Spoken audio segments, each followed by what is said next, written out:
Assalamualaikum warahmatullahi wabarakatuh. Kembali lagi di channel Project Kewarganegaraan, channel yang membahas seputar tutorial, video pembelajaran, dan informasi seputar guru. Ya, di video kali ini saya akan membahas mengenai program sekolah penggerak yang digagas oleh Kementerian Pendidikan dan Kebudayaan Republik Indonesia. Nah, semua informasi yang saya bagikan kali ini saya ambil langsung dari web sekolahpenggerak.kemendikbud.go.id. Nah, di video ini saya akan membahas mengenai program ini seperti apa isinya, apa tujuannya, manfaatnya, dan syarat-syarat bagi Bapak Ibu guru, kepala sekolah, dan yang lainnya yang ingin mengikuti program ini. Nah, di sini sebenarnya video saya sudah agak-agak terlambat ya, karena ini informasinya sudah ada sekitar beberapa bulan yang lalu, tapi memang kebetulan saya masih belum bisa mendaftar dalam program ini karena program ini direncanakan dilakukan secara bertahap. Jadi untuk Bapak dan Ibu guru dan teman-teman yang lain yang masih belum punya kesempatan, kita sabar dulu, kita antri dulu. Yang penting kita sudah membuat akunnya terlebih dahulu. Nanti akan saya contohkan. Nah, saya sudah membuat akunnya sebenarnya, tapi di sini saya nggak bisa mendaftar karena daftar sasaran kota atau kabupaten yang telah ditentukan itu masih belum ada untuk wilayah Malang. Mungkin kedepannya akan semakin diperlebar lagi begitu ya. Nah, ini saya mau balik lagi ke program guru sekolah penggerak. Nanti ada beberapa informasi yang akan saya sampaikan di sini. Saya mau berangkat dari latar belakangnya terlebih dahulu ya. Jadi program sekolah penggerak adalah upaya untuk mewujudkan visi pendidikan Indonesia dalam mewujudkan Indonesia maju yang berdaulat, mandiri, dan berkepribadian melalui terciptanya pelajar Pancasila.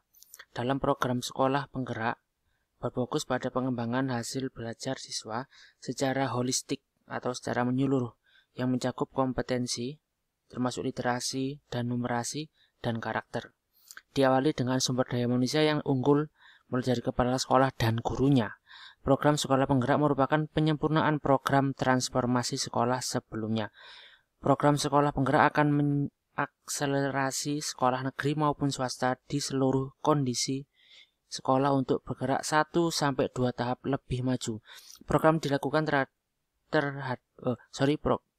dilakukan bertahap dan terintegrasi dengan ekosistem hingga seluruh sekolah di sekolah menjadi program sekolah penggerak. Nah, di sini kita juga bisa menyimpulkan bahwa asesmen nasional yang digagas sebagai pengganti ujian nasional itu kan berisi kemampuan siswa yang diukur adalah literasi dan numerasi serta survei karakter. Nah, di sini Kementerian Pendidikan dan Kebudayaan itu menginginkan kalau misalkan yang diukur adalah literasi dan numerasi dari siswa serta karakternya, maka itu harus dimulai dari gurunya terlebih dahulu. Ya, jadi gurunya harus bisa dulu membuat soal literasi dan numerasi, bisa dulu menunjukkan memberikan contoh karakter yang baik untuk siswanya. Nah, oleh karena itu diperlukanlah program sekolah penggerak, di mana yang ikut itu nggak hanya dari guru, juga bisa dari sekolah, gitu ya.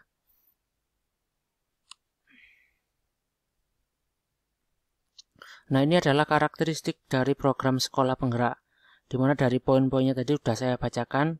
Kalau di situ nanti ada kolaborasi antara Kementerian Pendidikan dan pemerintahan daerah adalah sebagai kunci utamanya. Kemudian bersifat holistik atau menyeluruh.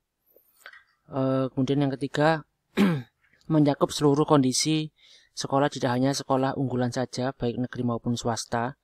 Yang sebenarnya ini juga dilakukan secara bertahap.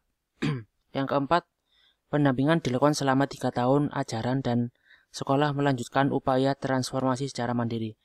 Di sini saya cuman berharap aja kalau misalkan nanti Pak Nadiem udah diganti, udah jabatannya udah habis, program ini akan tetap dilaksanakan. Nah, takutnya nanti biasanya kalau udah ganti menteri itu juga akan punya program baru dan berganti kebijakan. Itu yang sebenarnya kami takutkan ya. Jadi moga-moga aja program ini tetap berjalan meskipun nanti para pemangku kebijakan udah diganti. Yang kelima itu jadi programnya dilakukan secara terintegrasi dengan ekosistem hingga seluruh sekolah di Indonesia menjadi sekolah penggerak. Jadi semuanya diharapkan bisa terlibat di dalam program ini, nggak hanya sekolah-sekolah yang mampu saja secara sumber daya manusianya, tapi diharapkan juga nanti sekolah-sekolah yang mampu itu bisa mengajari sekolah-sekolah yang kurang mampu.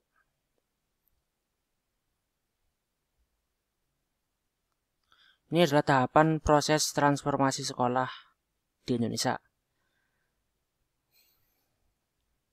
Saya besarkan dulu biar kelihatan.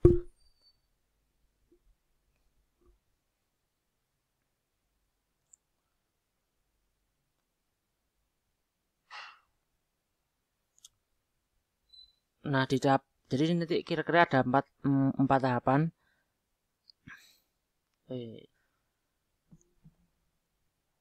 Ada tahap 1, tahap 2, tahap 3, dan tahap 4.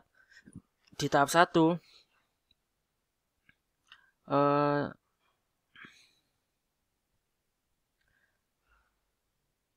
ada empat apa namanya ya? Ada 4 instrumen di sini dari hasil belajarnya, kemudian lingkungan belajar, pembelajaran, dan refleksi diri dan pengimbasan. Nah, di tahap 1 hasil belajarnya ada 3 tingkat di bawah level yang diharapkan. Kemudian lingkungan belajarnya perundingan menjadi norma, menurut pembelajarannya secara rutin mengalami gangguan. Jadi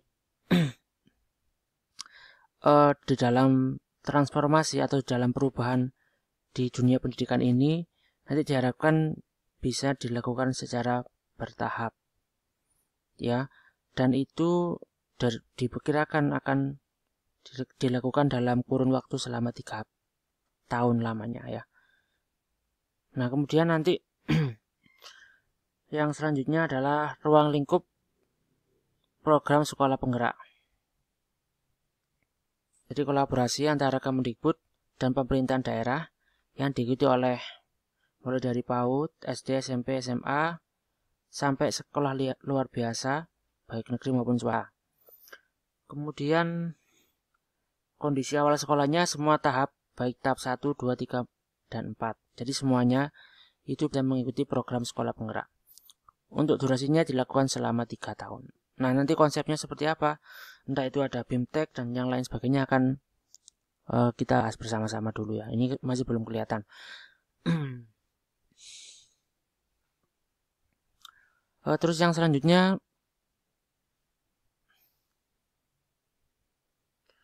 5 intervensi program sekolah penggerak. Yang pertama adalah pendampingan konsultatif dan asimetris. Yang kedua ada penguatan sumber daya manusia di sekolah, pembelajaran dengan paradigma baru, kemudian ada perencanaan berbasis data, dan yang terakhir ada digitalisasi sekolah.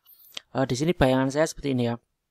Jadi program sekolah penggerak itu nanti ada beberapa entah guru dan kepala sekolah yang dapat diklat terlebih dahulu. Mereka dilatih, didiklat, kemudian setelah selesai diklatnya, BIMTEK-nya, maka orang-orang yang sudah diberikan BIMTEK tadi diminta untuk membantu ke sekolah-sekolah yang belum mempunyai guru penggerak atau kepala sekolah penggerak. Ya, itu bayangan saya nanti programnya seperti itu. Tapi di sini saya masih belum menemukan konsepnya seperti apa ya. Terus yang selanjutnya ini ada peran pemerintah dan lembaga lain. Ada pemerintahan daerah, Pemda, kemudian platform teknologi sebagai pendukung, komite orang tua, kemudian ada kemitraan wali murid, ada guru, komite pembelajaran guru, kepala sekolah, pelatih ahli, pengawas, dan penilik. Jadi ini adalah semua lembaga-lembaga yang membantu pemerintah dalam menjalankan program penggerak ini. Nah, ini adalah target jangka panjang dari program sekolah penggerak, di mana di tahun 2021, dari mulai tahun ini ya, sampai tahun 2022 itu ditargetkan ada 2.500 sekolah penggerak dari 34 provinsi. Berarti kemungkinan dari masing-masing provinsi itu sudah diratakan. Ada nanti 111 kota dan kabupaten yang ditunjuk sebagai sekolah penggerak. Nah, oleh karena itu mungkin bagi Bapak dan Ibu guru yang masih belum bisa mengikuti program ini, berarti harap untuk bersabar terlebih dahulu karena ini programnya dilakukan secara bertahap. Gitu ya. Kemudian target jangka tahun 2022 sampai 2023, 1 tahun jangkanya, itu nanti ditingkatkan lagi menjadi 10.000 sekolah penggerak.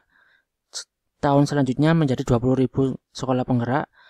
Tahun selanjutnya menjadi 40.000 sekolah penggerak.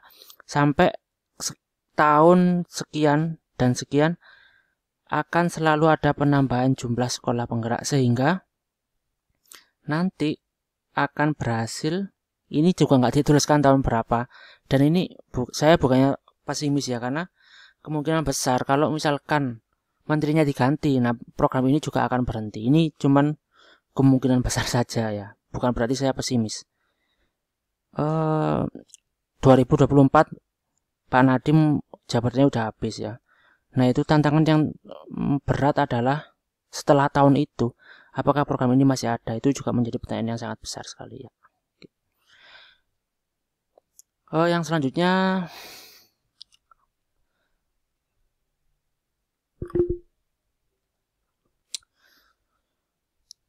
yang berikutnya adalah manfaat sekolah penggerak bagi pemerintah daerah.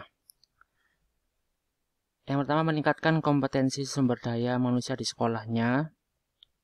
Terus efek penggandaan dari sekolah penggerak ke sekolah lainnya, membuat pembelajaran lebih menarik dan menyenangkan, mempercepat peningkatan mutu pendidikan di daerah. Kemudian peluang mendapatkan penghargaan sebagai daerah penggerak pendidikan, menjadi daerah rujukan praktek baik dalam pengembangan sekolah penggerak. Itu adalah beberapa manfaat untuk sekolah penggeraknya. Yang selanjutnya, manfaat sekolah penggerak bagi sekolah, jelas di sini akan bisa meningkatkan hasil mutu pendidikan dalam kurun waktu selama 3 tahun ajarannya. Dan mempercepat digitalisasi sekolah, mempercepat pencapaian profil pelajar Pancasila, meningkatkan kompetensi kepala sekolah dan guru, kesempatan untuk menjadi katalis perubahan bagi sekolah lain, mendapatkan pendampingan intensif untuk transformasi sekolah, dan yang terakhir memperoleh tambahan anggaran untuk pembelian bahan ajar bagi pembelajaran dengan paradigma baru. Itu adalah beberapa manfaat guru program sekolah penggerak untuk sekolah. Ini merupakan lini masa kegiatan, jadi informasi rekrutmen kepala sekolah dan pelatih ahli program sekolah penggerak itu bisa dibuka mulai tanggal 25 Januari kemarin sampai tanggal 6 Maret 2021. bisa dicek di websitenya gurupenggerak.kemendikbud.go.id. Nah, di sini kita akan mendapatkan beberapa informasi terkait dengan pendaftaran, syarat-syarat dan yang lain sebagainya ada di website ini. Nanti bisa teman-teman baca sendiri ya. Nanti akan saya taruh di link deskripsi video ini. Tadi saya sebenarnya udah mencoba untuk daftar dari guru penggerak, akan tetapi memang kebetulan di daerah saya, di kota atau Kabupaten Malang itu masih belum ada kuotanya. Dan kebetulan sekarang sudah angkatan ketiga dari program guru penggeraknya sendiri, tapi kebetulan saya masih belum punya kesempatan untuk daftar. Itu ya.